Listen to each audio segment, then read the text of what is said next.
சந்தோஷத்துல இருக்காங்கன்னு தெரியுது. அது மட்டும் எனக்கு நல்லா புரியுது. ஆமாம்மா, சந்தோஷமா இருக்கேன். ரொம்ப ரொம்ப சந்தோஷமா இருக்கேன். நீ சொன்னல்ல வேலனுக்கு வேண்டிக்கிட்டு விரதம் இருக்கேன்னு, அது உண்மைதான். ஆ? என் பேரன் வேலனுக்காக வேண்டிக்கிட்டு பசிக்காம இருந்துச்சு. அவனை காணல, தேட ஒருத்தரும் இந்த வீட்ல இருந்து போகல. என் பேரன் என்னானானோ என்னவோன்னு எனக்கு சாப்பிடவே தோணலம்மா. ஆனா இப்போ வேலனை பத்தின பயம் போயிடுச்சு.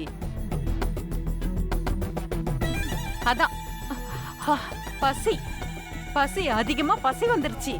அதான் நானே என் கையாலேயே எல்லாத்தையும் சமைச்சு சாப்பிடுறேன். சிவபதி, சாப்பிடுறியாடா? ஏமா இப்ப என்ன உன் பேரன் வேலை வீட்டுக்கு வந்துட்டா? அவன் இன்னும் காணாம தானே இருக்கா?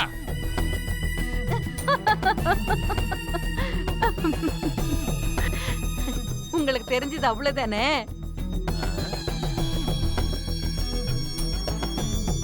என்னுடைய பேரனை கண்டுபிடிக்கிறதுக்கு சக்தி எப்பவோ இந்த வீட்ல இருந்து வெளியில போயிட்டா.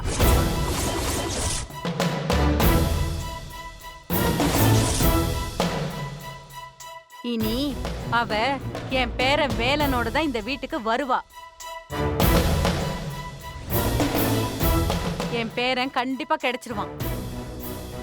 அந்த நம்பிக்கையில தான் இப்போ இந்த விருந்து போட்டு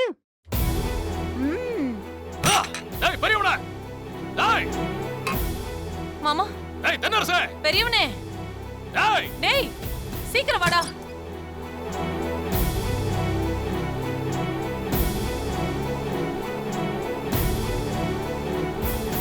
என்னம்மா கத்துற?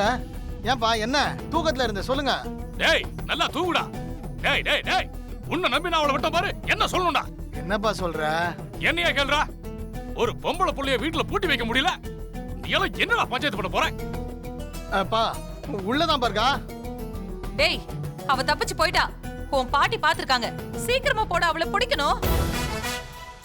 என்ன பண்ணுவியோ, யார துணை கூப்பிடியோ தெரியாது. சக்தி வேலனை பார்க்க கூடாதுடா. அவங்க ரெண்டு பேரும் சேரவே கூடாது. உடனே கிளம்பு வா. போறப்பா. எப்படி தப்பிச்சா? எங்க இருந்தாலும் கண்டுபிடிச்சு தூக்கிட்டு வரப்பா. அப்பா